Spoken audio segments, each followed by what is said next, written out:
Hi ನಮಸ್ತೆ ಎಲ್ರಿಗೂ welcome to my YouTube channel. ನೀವು ಫಸ್ಟ್ ಟೈಮ್ ನನ್ನ ಚಾನಲ್ ನೋಡ್ತಾರೆ ದಯವಿಟ್ಟು ಸಬ್ಸ್ಕ್ರೈಬ್ ಮಾಡ್ಕೊಳ್ಳಿ ಫ್ರೆಂಡ್ಸ್. ಭಾಗ್ಯಲಕ್ಷ್ಮಿ ಸೀರಿಯಲ್ ಇವತ್ತಿನ ಸಂಚಿಕೆಯಲ್ಲಿ ಏನಾಗ್ತಿದೆ ಅಂತ ನೋಡೋಣ ಬನ್ನಿ. ಸಂಚಿಕೆ ಮೊದಲಿಗೆ ಭಾಗ್ಯ ಅವರು ಸುನಂದ ಅವ್ರ ಹತ್ರ ಕೇಳ್ತಾ ಇರ್ತಾರೆ, ಏನಮ್ಮ ಸುಂದ್ರಕ್ಕನು ಪೂಜಾ ಇಬ್ರು ಮನೆಗೆ ಹೋಗಿ ಹಳೆ ಸಾಮಾನು ತೊಗೊಂಡೋದ್ರ ಅಂತ ಅಂತಾರೆ. ಅದಕ್ಕೆ ಬಂದು ಸುನಂದವ್ರು, ಹೌದು ನನಗೇನು ಗೊತ್ತು, ನಿಮ್ಮ ಅಪ್ಪ ಇವಾಗ ತಾನೇ ಕಾಲ್ ಮಾಡಿ ಹೇಳ್ತಾ ಇದ್ದಾರೆ ಅಂತ ಅಂತಾರೆ. ಅಷ್ಟರಲ್ಲಿ ಕುಸುಮ ಮತ್ತು ಧರ್ಮರಾಜ್ ಅವ್ರು ಬಂದು, ಯಾಕಮ್ಮ ಭಾಗ್ಯ ಏನಾಯ್ತು ಇಷ್ಟೊಂದು ಟೆನ್ಷನಲ್ಲಿ ಇದೆಯಾ ಅಂತ ಕೇಳ್ತಾ ಇದ್ದಾರೆ. ಅದಕ್ಕೆ ಭಾಗ್ಯ ಅವರು, ಆ ಸುಂದ್ರಕ್ಕ ಮತ್ತು ಪೂಜಾ ಇಬ್ಬರು ಅಪ್ಪನ ಮನೆಗೆ ಹೋಗ್ಬಿಟ್ಟು ಹಳೆ ಸಾಮಾನುಗಳನ್ನ ತೊಗೊಂಡೋದ್ರಂತೆ ಅಂತ ಅಂತಾರೆ. ಅದಕ್ಕೆ ಕುಸುಮ ಅವ್ರು, ಅವರೇ ಹಳೆ ಸಾಮಾನು ತೊಗೊಂಡೋದ್ರಂತೆ ಅಂದರೆ ಗೊತ್ತಿಲ್ಲ ಅಂತಂತಾರೆ. ಸರಿ, ನಾನು ಪೂಜಾ ಕಾಲ್ ಮಾಡಿದ್ದೆ, ಪೂಜಾ ಹೇಳಿದ್ಲು ಬರ್ತಾ ಇದ್ದೀನಿ ಅಂತ, ಅವರಿಬ್ಬರು ಬರಲಿ, ಅವ್ರ ಹತ್ರ ಕೇಳಿ ತಿಳ್ಕೊಳ್ಳೋಣ ಅಂತಂತಾರೆ. ಅದಕ್ಕೆ ಧರ್ಮರಾಜರು, ಅವರೇ ಹಳೆ ಸಾಮಾನು ತೊಗೊಂಡೋದ್ರು, ಅವ್ರು ಬಂದು ಪಂಚಲೋಹ ಪಾತ್ರೆ ರೆಡಿ ಮಾಡೋಕೆ ಅಡ್ವಾನ್ಸ್ ತಾನೇ ಕೊಡೋಕೆ ಹೋಗಿದ್ರು ಅಂತಂತಾರೆ. ಅದೇ ಮಾವ ನನಗೂ ಗೊತ್ತಾಗ್ತಿಲ್ಲ ಅಂತಂತಾರೆ. ಈ ಕಡೆ ಪೂಜಾ ಮತ್ತು ಸುಂದ್ರಿ ಇಬ್ಬರೂ ಮನೆ ಒಳಗಡೆ ಬರ್ತಾ ಇರ್ತಾರೆ. ಆಗ ಸುಂದ್ರಿ ಅವರು ಮನೆಯವರಲ್ಲಿ ನಿಂತ್ಕೊಂಡಿರೋ ನೋಡಿ, ಏನು ಮಾಡ್ತಾ ಇದ್ದೀರಾ ಎಲ್ಲನೂ, ಏನು ಮಾತಾಡ್ತಾ ಇದ್ದೀರಾ, ಯಾಕೆ ಇಷ್ಟು ಟೆನ್ಷನ್ ಇದ್ದೀರಾ ಅಂತ ಕೇಳ್ತಾರೆ. ಅದಕ್ಕೆ ಬಂದು ಭಾಗ್ಯವ್ರು ಕೇಳ್ತಾರೆ, ಏನು ಸುಂದ್ರಕ್ಕ, ನೀವು ಬಂದು ಅಪ್ಪ ಮನೆಗೆ ಹೋಗಿ ಹಳೆ ಸಾಮಾನುಗಳನ್ನ ತೊಗೊಂಡು ಹೋದ್ರಾ? ಆ್ಯಕ್ಚುಲಿ ಬಂದು ನೀವು ಹೊಸ ಸಾಮಾನು ಪಂಚಲೋಹ ಸಾಮಾನುಗಳಿಗೆ ಬಂದುಬಿಟ್ಟು ಅಡ್ವಾನ್ಸ್ ಕೊಡೋಕೆ ತಾನೇ ಹೋಗಿದ್ದಿದ್ದು ಅಂತ ಕೇಳ್ತಾರೆ. ಅದಕ್ಕೆ ಬಂದು ಸುಂದರಿ ಅವ್ರು ಹೇಳ್ತಾರೆ, ಹೌದು ಭಾಗ್ಯ, ಅದಕ್ಕಂತಲೇ ಹೋಗಿದ್ದಿದ್ದು. ಆದರೆ ಬಂದು ಅವ್ರು ಏನು ಹೇಳಿದ್ರು ಅಂದರೆ, ಹಳೆ ಸಾಮಾನುಗಳನ್ನ ಕೊಟ್ಟರೆ ಅದ್ರ ಮೇಲೆ ಇನ್ನೂ ಡಿಸ್ಕೌಂಟ್ ಕೊಡ್ತೀವಿ ಅಂತ ಹೇಳಿದ್ರು. ಸೊ ಅದಕ್ಕೋಸ್ಕರ ಹಳೆ ಸಾಮಾನುಗಳು ತೊಗೊಂಡೋಗಿ ಕೊಟ್ವಿ ಅಂತಂತಾರೆ. ಕೇಳಿರೋ ಪಂಚಲೋಹ ಪಾತ್ರೆಗಳನ್ನು ನಾಳೆ ಕೊಡ್ತಾರೆ ಅಂತ ಅಂತಾರೆ. ಸರಿ, ಓಕೆ ಅಂತ ಭಾಗ್ಯ ಅವ್ರು ಅಂತಾರೆ. ಆಮೇಲೆ ಬಂದು ಈ ಕಡೆ ಕುಸುಮ ಅವ್ರು ಅಂತಾರೆ, ನೀವು ಇದೊಂದು ಒಳ್ಳೆ ಕೆಲಸ ಮಾಡಿದ್ದೀರಾ ಇಬ್ಬರು ಅಂತ ಹೇಳಿಬಿಟ್ಟು, ನಾಳೆ ನೀವಿಬ್ಬರೇ ನೀನು ಪೂಜಾ ಇಬ್ಬರು ಹೋಗ್ಬಿಟ್ಟು ಪಂಚಲೋಹ ಪಾತ್ರೆಗಳನ್ನ ಇಸ್ಕೊಂಬರ್ಬೇಕಂತ ಅಂತಾರೆ. ಆಮೇಲೆ ಭಾಗ್ಯ ಅವ್ರಿಗೆ ಹೇಳ್ತಾರೆ ಕುಸುಮ ಅವರು, ನೀನು ಬಂದು ಪೂಜಾ ಕೆಲಸ ಏನಿದೆ ಸೊ ಅದನ್ನೆಲ್ಲ ನೀನು ಏನು ರೆಡಿ ಮಾಡ್ತಿದ್ದೆ ಮಗಳು, ಅದ್ರಲ್ಲಿ ಲಿಸ್ಟ್ ನೀನು ರೆಡಿ ಮಾಡ್ಕೊ ಅಂತಂತಾರೆ.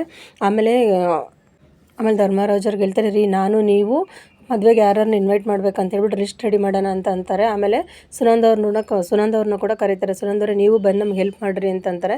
ಸರಿ, ಓಕೆ ಅಂತ ಸುನಂದವ್ರು ಹೇಳ್ತಾರೆ. ಈ ಕಡೆ ಸುನಂದ, ಧರ್ಮರಾಜು ಮತ್ತು ಕುಸುಮ ಅವ್ರು 3 ಜನನು ಮದುವೆ ಲಿಸ್ಟ್ ರೆಡಿ ಮಾಡೋಕ್ಕಂತ ಹೋಗ್ತಾರೆ. ಭಾಗ್ಯವ್ರು ಕೂತ್ಕೊಂಡು ಪೂಜೆಗೆ ಏನೇನು ಬೇಕೋ ಅದನ್ನು ರೆಡಿ ಮಾಡೋದಕ್ಕೆ ಲಿಸ್ಟ್ ರೆಡಿ ಮಾಡ್ತಾ ಇರ್ತಾರೆ. ಅದು ನೋಡಿ ಪೂಜೆಗೆ ತುಂಬ ಬೇಜಾರಾಗ್ತಾ ಇರುತ್ತೆ, ಅಕ್ಕ ಇಷ್ಟೆಲ್ಲ ಕಷ್ಟಪಡ್ತಾ ಇದ್ದಾಳೆ ಅಂತ. ಆವಾಗ ಸುಂದರಿ ಅವ್ರು ಹೇಳ್ತಾರೆ, ಈಗ ಗೊತ್ತಾಯ್ತು ಪೂಜಾ ನಾನು ಏನು ಕೇಳಿದೆ ಅಂತ ಹೇಳಿಬಿಟ್ಟು, ನೀನು ಮದುವೆ ಮಾಡೋದಕ್ಕಂತ ಭಾಗ್ಯ ಎಷ್ಟು ಕಷ್ಟಪಡ್ತಾ ಇದ್ದಾಳೆ ಅಂತ ನೀನೇ ನೋಡ್ತಾ ಇದೆಯಾ ಅಲ್ವಾ, 1000 ಸುಳ್ಳು ಹೇಳಿ ಒಂದು ಮದುವೆ ಮಾಡು ಅಂತಾರೆ. ನಾವು ಹೇಳಿರೋ ಸುಳ್ಳು ತುಂಬ ಪುಟ್ಟ ಸುಳ್ಳು ಹೇಳಿದ್ದೀವಿ ಪೂಜಾ, ಟೆನ್ಷನ್ ತೊಗೊಬೇಡ ಅಂತ ಹೇಳ್ತಾ ಇರ್ತಾರೆ. ಇನ್ನೊಂದು ಕಡೆ ಶ್ರೇಷ್ಠ ಬಂದು ಶೌರ್ಯ ಹತ್ರ ತಾಂಡೋಗಿ ಕೆಲಸ ಬೇಕು ಅಂತ ಕೇಳಿರ್ತಾನೆ. ಶೌರ್ಯ ಬಂದು ಅವ್ನ ಫ್ರೆಂಡ್ ಹತ್ರ ಮಾತಾಡ್ತಾ ಇರ್ತಾನೆ, ಈ ಥರ ಒಳ್ಳೆ ಕ್ಯಾಂಡಿಡೇಟು ಅಂತ ಹೇಳಿಬಿಟ್ಟು. ಅದಕ್ಕೆ ಅವ್ರ ಫ್ರೆಂಡು, ನೀನು ರೆಫರ್ ಮಾಡಿದಿ ಅಂತಲೇ ಖಂಡಿತ ಅವ್ರು ಬಂದು ಒಳ್ಳೆ ಕ್ಯಾಂಡಿಡೇಟ್ ಆಗಿರ್ತಾರೆ. ಫಾರ್ಮಾಲಿಟೀಸ್ಗೆ ಬಂದು ನೀನು ಒಂದು ಜಸ್ಟ್ ಡೀಟೇಲ್ಸ್ ಮಾತ್ರ ಕಳಿಸ್ಕೊಡು ಅಂತಂದರೆ, ಮತ್ತು ಮೇಲ್ ಐ ಡಿ ಕಳಿಸು, ನಾನು ಬಂದು ಆಫರ್ ಲೆಟ್ರು ಮೇಲ್ ಮಾಡ್ತೀನಿ ಅಂತಾರೆ. ಸರಿ, ಓಕೆ ಅಂತ ಶೌರ್ಯ ತುಂಬ ಖುಷಿ ಆಗ್ತಾಯಿದ್ರು. ಶ್ರೇಷ್ಠಾಗಿ ಹೇಳ್ತಾರೆ, ಜಾಬ್ ಕನ್ಫರ್ಮ್ ಆಯಿತು, ಅವ್ರಿಗೆ ಬಂದು ಒಳ್ಳೆ ಪೊಸಿಷನು ಒಳ್ಳೆ ಸ್ಯಾಲ್ರಿ ಅಂತ ಹೇಳ್ತಾರೆ. ಆಗ ಬಂದು ಶ್ರೇಷ್ಠಾಗೆ ತುಂಬ ಖುಷಿ ಆಗುತ್ತೆ.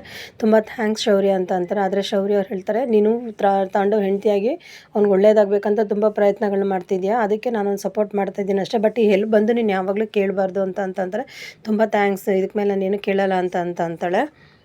ಹಾಗೆ ಶೌರ್ಯ ಅಲ್ಲಿಂದ ಹೊರಟೋಗ್ತಾನೆ. ಆಗ ಬಂದು ಶ್ರೇಷ್ಠ ನೆನೆಸ್ಕೊತಾ ಇರ್ತಾಳೆ, ತಾಂಡವ್ಗೂ ಕೂಡ ಒಳ್ಳೆ ಕೆಲಸ ಸಿಕ್ತು, ಅವ್ನು ಒಳ್ಳೆ ಪೊಸಿಷನ್ನು ಒಳ್ಳೆ ಸ್ಯಾಲ್ರಿ, ಕೈ ತುಂಬ ಸಂಪಾದನೆ ಮಾಡ್ಬೋದು ಅಂತ ಅನ್ಕೋತಾ ಇರ್ತಾಳೆ. ಆಮೇಲೆ ತಾಂಡವ್, ನನಗೆ ಗೊತ್ತು ಇವತ್ತು ನೀನು ಮಾಡಿರೋ ಪ್ಲ್ಯಾನ್ ಬಂದು ಖಂಡಿತ ಸಕ್ಸಸ್ ಆಗಿರೋದಿಲ್ಲ ಅಂತ, ಆದರೂ ನಾನು ನಿನಗಂತ ಒಂದು ಗುಡ್ ನ್ಯೂಸ್ ಇಟ್ಕೊಂಡು ಕಾಯ್ತಾ ಇದ್ದೀನಿ, ಬೇಗ ಬಾ ಅಂತ ಅನ್ಕೋತಾ ಇರ್ತಾಳೆ. ಈ ಕಡೆ ಕಾಮತ್ ಅವರು ಫೈಲ್ ಓದ್ಕೊಂಡು ಕೂತ್ಕೊಂಡಿರ್ತಾರೆ. ಕಿಶನ್ ಅಪ್ಪ ಅಂತ ಬರ್ತಾರೆ. ಯಾಕೆ ಏನು ಅಂತ ಕೇಳ್ತಾರೆ. ಅತ್ತೆ ಏನು ಮಾಡ್ತಾಯಿದ್ದಾರೆ ಅಂತ ಗೊತ್ತಾ ನಿಮಗೆ ಅಂತ ಅಂತಾರೆ. ಏನು ಮಾಡ್ತಾರೆ, ತುಲಾಭಾರ ತಾನೇ ಮಾಡ್ತಾಯಿದ್ದಾರೆ ಅಂತ ಹೇಳ್ತಾರೆ. ಹೌದಪ್ಪ, ಅದಕ್ಕೆ ಅಂತ ಹೇಳಿಬಿಟ್ಟು ಅಂತಾನೆ. ಅಷ್ಟರಲ್ಲಿ ಮೀನಾಕ್ಷಿ ಮತ್ತು ಕನಿಕಾ ಬಂದು ಅವನ್ನ ತಡೀತಾರೆ. ಮೀನಾಕ್ಷಿ ಅವರು, ಕಿಶನ್, ನಾವು ಏನು ಪೂಜೆ ಮಾಡ್ತಾಯಿದ್ದೀವಿ, ಏನು ಯೂಸ್ ಮಾಡ್ತಾಯಿದ್ದೀವಿ, ಪ್ರತಿಯೊಂದು ಕೂಡ ಅಣ್ಣನಿಗೆ ಎಲ್ಲ ಡೀಟೇಲ್ಸ್ ಗೊತ್ತಿದೆ, ಅದೆಲ್ಲ ಗೊತ್ತಾದಮೇಲೆ ಅಣ್ಣ ಕೂಡ ಅಪ್ರೂವಲ್ ಕೊಟ್ಟಿದ್ದಾನೆ ಅಂತ ಹೇಳ್ತಾ ಇರ್ತಾರೆ. ಇಲ್ಲಪ್ಪ ಅಂತ ಕಿಶನ್ ಹೇಳಕ್ಕೆ ಬರ್ತಾ ಇರ್ತಾನೆ. ಅಷ್ಟರಲ್ಲಿ ಬಂದು ಕನಿಕಾ ಅವರು ತಡೀತಾರೆ. ಡ್ಯಾಡಿನೇ ಒಪ್ಕೊಂಡ್ಮೇಲೆ ನಿಂದೇನಿದೆ ಅಂತ ಅಂತಾರೆ. ಆಗ ಬಂದು ಕಾಮತ್ ಅವರು, ಮೀನಾಕ್ಷಿ ಬಂದು ನಿನ್ನ ಮದುವೆಗೆ ಒಪ್ಪಿಗೆ ಕೊಟ್ಟಿದ್ದಾಳಲ್ವಾ, ಇದೊಂದು ಚಿಕ್ಕ ಹರಕೆ ಬಂದು ತೀರಿಸಬೇಕು, ತುಲಾಭಾರ ಮಾಡಿ ಅಂತ ಅಂದ್ಕೊಂಡಿದ್ದಾಳೆ. ನಿನ್ನ ಮತ್ತು ಪೂಜಾ ಒಳ್ಳೇದಕ್ಕೋಸ್ಕರ ತಾನೇ ಅವ್ರು ಮಾಡ್ತಿರೋದು, ಮಾಡಲಿ ಬಿಡು ಅಂತ ಹೇಳ್ತಾರೆ. ಇಲ್ಲಪ್ಪ ಅಂತ ಮತ್ತೆ ಹೇಳಕ್ಕೆ ಬರ್ತಾರೆ. ಆದರೆ ಅಷ್ಟರಲ್ಲಿ ಅವ್ರು ತಡೀತಾರೆ. ನೀನು ಮದುವೆಗೆ ನಿನ್ನ ಫ್ರೆಂಡ್ಸ್ ಎಲ್ಲರೂ ಕರೆದಿದ್ಯಾ ತಾನೇ ಅಂತ ಕಾಮತ್ ಅವ್ರು ಕೇಳ್ತಾರೆ. ಇನ್ನೂ ಇಲ್ಲಪ್ಪ ಅಂತ ಅಂತಾರೆ. ಸರಿ, ನೀನು ಫಸ್ಟ್ ಆ ಕೆಲಸ ಮಾಡು ಅಂತ ಹೇಳ್ತಾರೆ. ಈ ಕಡೆ ಕನಿಕಾ ಅವರು, ಫಸ್ಟ್ ಏನಿದೆ ಎಲ್ಲ ರೆಡಿ ಮಾಡ್ಕೋ, ಕೊನೆ ಟೈಮಲ್ಲಿ ಬಂದು ಅದಿಲ್ಲ ಅಂತ ಹೇಳಬೇಡ ಅಂತ ಹೇಳ್ತಾರೆ. ಆಗ ಕಿಶನಲ್ಲಿಂದ ಹೊರಟೋಗ್ತಾರೆ. ಈ ಕಡೆ ಕಾಮತ್ ಅವರು, ಮೀನಾಕ್ಷಿ, ನಾಳೆ ಬಂದು ನಾನು ಇರೋದಿಲ್ಲ, ಹೊರಗಡೆ ಕೆಲಸದ ಮೇಲೆ ಹೋಗ್ತಾ ಇದ್ದೀನಿ, ನಾಳೆ ತುಲಾಭಾರದ್ದು ಏನಿದೆ ಕ್ಲೀನಾಗಿ ಮುಗಿಸ್ಕೊಳ್ಳಿ ಅಂತ ಅಂತಾರೆ. ಅಕ್ಕಿಲ ತಾನೇ ತುಲಾಭಾರ ಮಾಡ್ತಾ ಇರೋದು ಅಂತ ಅಂತಾರೆ. ಭಾಗ್ಯಗೆ ಯಾವುದೇ ಕಾರಣಕ್ಕೂ ಇದು ಹೊರೆ ಆಗಬಾರ್ದು ಅಂತ ಅಂತಾರೆ. ಅದಕ್ಕೆ ಮೀನಾಕ್ಷಿ ಅವರು, ಇಲ್ಲ ಅಣ್ಣ, ಅವ್ರಿಗೇನು ಹೊರೆ ಆಗೋದಿಲ್ಲ, ಯಾವ್ದಾದ್ರು ಲೋಕಲ್ ಅಕ್ಕಿ ಹಾಕಿದ್ರೇ ಸಾಕು ಅಂತ ಹೇಳ್ತಾ ಇರ್ತಾರೆ. ಅಣ್ಣ, ನನಗೆ ನಿನ್ನ ಕಾಳಜಿ ಅರ್ಥ ಆಗುತ್ತೆ, ಇದರಿಂದ ಭಾಗ್ಯಂಗೆ ಯಾವ ತೊಂದರೆನೂ ಆಗೋದಿಲ್ಲ ಅಂತ ಅಂತಾರೆ. ಆಗ ಕಾಮತ್ ಅವರು, ಸರಿಯಮ್ಮ, ಓಕೆ ನೋಡ್ಕೊಳ್ಳಿ ಅಂತ ಹೇಳ್ತಾರೆ. ಈ ಕಡೆ ತಾಂಡವ್ ಅವರು ಮನೆಗೆ ಬರ್ತಾರೆ. ಮನೆಗೆ ಬಂದು ಸೋಫಾ ಮೇಲೆ ಕೂತ್ಕೊಂಡು ತುಂಬ ಖುಷಿ ಪಡ್ತಾ ಇರ್ತಾರೆ. ನನಗೆ ಗೊತ್ತು ನನ್ನ ಪ್ಲ್ಯಾನ್ ಸಕ್ಸಸ್ ಆಗುತ್ತೆ ಅಂತ ಅನ್ಕೋತಾ ಇರ್ತಾರೆ. ಇದಕ್ಕೆ ಮೇಲೆ ನಾನು ಏನು ಅಂತ ಭಾಗ್ಯಕ್ಕೆ ತೋರಿಸ್ತೀನಿ, ನಾನು ಅವಳಿಗಿಂತ ಚೆನ್ನಾಗಿ ಬೆಳೆದು ಅವಳಿಗೆ ನಾನು ಯಾರು ಅಂತ ತೋರಿಸ್ಕೊಡ್ತೀನಿ ಅಂತ ಹೇಳ್ಬಿಟ್ಟು ಖುಷಿ ಪಡ್ತಾ ಇರ್ತಾರೆ. ಈ ಕಡೆ ತಾಂಡವ್ ಅವರು ಶ್ರೇಷ್ಠನ ಕರಿತಿರ್ತಾರೆ. ಶ್ರೇಷ್ಠ ಅಂತ. ಶ್ರೇಷ್ಠ ಕೂಡ ಖುಷಿಯಿಂದ ಓಡಿ ಬರ್ತಾ ಇರ್ತಾಳೆ.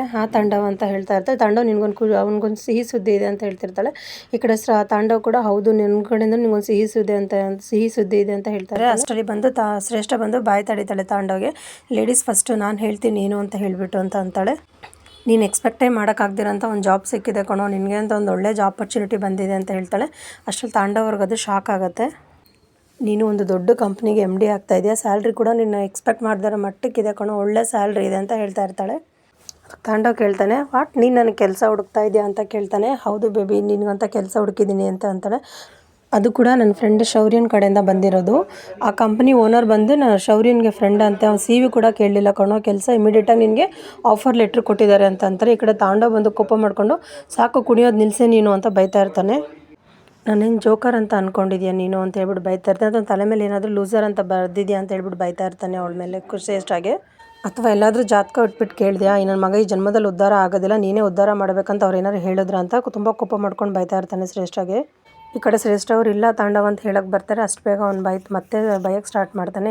ನೀನು ನನ್ನ ನೇನೆ ಅಂತ ಅಂದ್ಕೊಂಡಿದ್ಯಾ ಅಂತ ಹೇಳ್ಬಿಟ್ಟು ಯೂಸ್ಲೆಸ್ ಅಂತ ಅಂದ್ಕೊಂಡಿದ್ಯಾ ಅಂತ ಬೈಯಕ್ಕೆ ಸ್ಟಾರ್ಟ್ ಮಾಡ್ತಾ ಇರ್ತಾನೆ.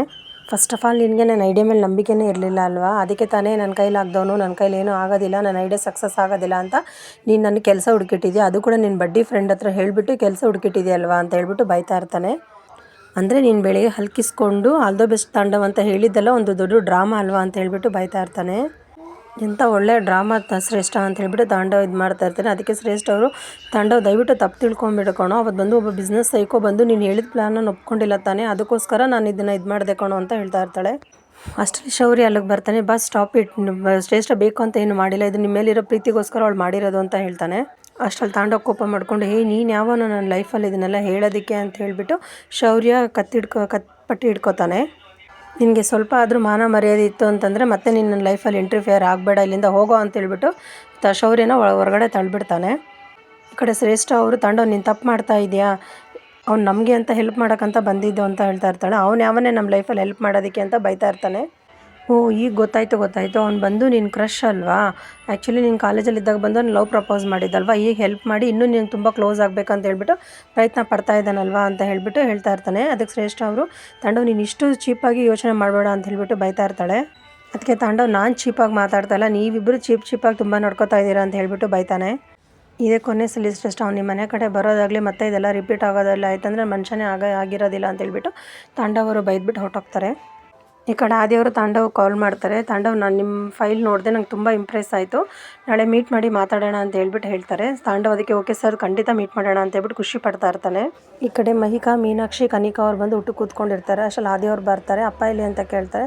ಅವ್ರು ಮಾತ್ರ ತೊಗೊಬೇಕಿತ್ತಲ್ಲ, ಅವ್ರು ಆಲ್ರೆಡಿ ಊಟ ಮಾಡಿ ಮಲ್ಕೊಂಡ್ರು, ಮತ್ತು ಅದು ಅಲ್ಲದೆ ಬಂದು ಹೊರಗಡೆ ಹೋಗ್ಬೇಕಂತ ನಾಳೆ, ಸೊ ಅವ್ರು ಬೇಗ ಮಲ್ಕೊಂಡಿದ್ದಾರೆ ಅಂತ ಮಹಿಕಾ ಅವ್ರು ಹೇಳ್ತಾರೆ. ಸರಿ, ಕಿಶನ್ ಎಲ್ಲಿ ಅಂತ ಕೇಳ್ತಾರೆ ಆದಿಯವರು. ಕಿಶನು ಟಿಫನ್ ಮಾಡಿಲ್ಲ, ಅವ್ನು ಊಟ ಮಾಡಿಲ್ಲ, ಅವನು ಬೆಳಿಗ್ಗೆಯಿಂದ ಏನೂ ತಿಂದೂ ಇಲ್ಲ ಅಂತ ಅಂತಾರೆ. ಏನಕ್ಕೆ ಅಂತ ಕೇಳ್ತಾರೆ. ಮೇ ಬಿ ನಾವು ಮದುವೆಗೆಲ್ಲ ತಕರಾರು ಮಾಡಿದ್ವಲ್ವ, ಅದಕ್ಕೋಸ್ಕರ ಇರಬೇಕಂತ ಮೀನಾಕ್ಷಿ ಅವರು ಅಂತಾರೆ. ಸರಿ, ನೀವು ಊಟ ಮಾಡ್ತೀರಿ, ನಾನು ಒಬ್ಬರು ಕಿಶನ್ನ ಕರ್ಕೊಂಬರ್ತೀನಿ ಅಂತ ಹೇಳ್ಬಿಟ್ಟು ಅಲ್ಲಿಂದ ಹೊರಡ್ತಾರೆ. ಈ ಕಡೆ ಆದಿಯವರು ಕಿಶನ್ ರೂಮಿಗೆ ಬಂದು, ಯಾಕೆ ಕಿಶನ್ ಟಿಫನ್ ಮಾಡಿಲ್ಲ, ಊಟನೂ ಮಾಡಿಲ್ವಂತೆ ಅಂತ ಕೇಳ್ತಾ ಇರ್ತಾರೆ. ಏನೂ ಇಲ್ಲಣ್ಣ, ಸ್ವಲ್ಪ ಹಶ್ವಿದ್ದಿಲ್ಲ, ಅದಕ್ಕೋಸ್ಕರ ಊಟ ಮಾಡಿಲ್ಲ ಅಂತ ಇರ್ತಾರೆ. ಸರಿ ಬೈ, ಊಟ ಮಾಡು ಅಂತ ಕರೀತಾರೆ. ಇಲ್ಲ ಅಣ್ಣ, ಬೇಡ ಅಂತಂತಾರೆ. ಏನಾಯ್ತು ಕಿಶನ್ ಹೇಳು ಅಂತ ಕೇಳ್ತಾರೆ.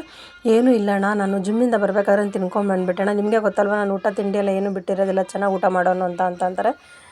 ನಿಮಗೆ ಗೊತ್ತಲ್ವಣ, ನನ್ನ ಕೈಲಿ ಉಪವಾಸ ಇರೋಕ್ಕಾಗೋದಿಲ್ಲ ಅಂತ ನಾನು ತಿನ್ಕೊಂಡು ಬಂದೆ ಅಂತಂತಾರೆ. ಅದಕ್ಕೆ ಆದಿಯವರು, ಸುಳ್ಳು ಹೇಳ್ಬೇಡ ಕಿಶನ್, ನೀನು ಬಂದು ಮದುವೆ ವಿಚಾರಕ್ಕೋಸ್ಕರ ನಮ್ಮ ಮೇಲೆ ಬೇಜಾರಾಗಿತ್ತು ಅಂತಂದರೆ ಅದಕ್ಕೋಸ್ಕರ ಊಟ ತಿಂಡಿ ಎಲ್ಲ ಬಿಟ್ಟಿರಬೇಡ, ದಯವಿಟ್ಟು ಊಟ ಮಾಡು ಅಂತ ಅಂತಾರೆ. ಇಲ್ಲ ಅಣ್ಣ, ನಾನು ಖಂಡಿತ ಊಟ ಮಾಡ್ಕೊಂಬಂದಿದ್ದೀನಿ ಅಂತ ಹೇಳ್ತಾರೆ. ಆಮೇಲೆ ಆದಿಯವರು ಅಲ್ಲಿಂದ ಹೊರಟ್ಬಿಡ್ತಾರೆ. ಆಮೇಲೆ ಕಿಶನ್ ಅವರು ಭಾಗ್ಯ ಕಾಲ್ ಮಾಡ್ತಾರೆ. ನಾಳೆ ಬಂದು ಪೂಜೆಗೆಲ್ಲ ನಿಮ್ಮ ಕಡೆಯಿಂದ ಅಮೌಂಟ್ ಅಡ್ಜಸ್ಟ್ ಆಗಿದೆಯಾ, ಇಲ್ಲ ನನ್ನ ಕಡೆಯಿಂದ ಏನಾದ್ರು ಸಹಾಯ ಮಾಡಬೇಕಾ ಅಂತ ಕೇಳ್ತಾರೆ. ಅದಕ್ಕೆ ಭಾಗ್ಯ ಅವ್ರು ಹೇಳ್ತಾರೆ, ಇಲ್ಲ ಏನು ಸಹಾಯನೂ ಬೇಡ ಕಿಶನ್, ಅದಕ್ಕೆಲ್ಲ ಅರೇಂಜ್ಮೆಂಟ್ ಆಗಿದೆ, ನೀವೇನು ತಲೆಗೆಡ್ಸ್ಕೊಬೇಡಿ ಅಂತ ಅಂತಾರೆ. ಅವಾಗ ಸ್ವಲ್ಪ ಅವನು ರಿಲೀಫ್ ಆಗುತ್ತೆ. ಅದಕ್ಕೆ ಕಿಶನ್ ಕೇಳ್ತಾನೆ, ಊಟ ಆಯಿತಾ ನಿಮ್ಮದು ಅಂತ ಕೇಳ್ತಾನೆ. ಆಯಿತು ಅಂತ, ನಿಮ್ದು ಆಯಿತು ಅಂದರೆ ನಂದು ಆಯಿತು ಅಂತ ಹೇಳ್ತಾನೆ. ಸರಿ ಅಂತ ಹೇಳ್ಬಿಟ್ಟು ಫೋನ್ ಕಟ್ ಮಾಡ್ತಾರೆ. ಇದೋടെ ಇವತ್ತಿನ ಸಂಚಿಕೆ ಮುಗಿಯುತ್ತೆ ಫ್ರೆಂಡ್ಸ್.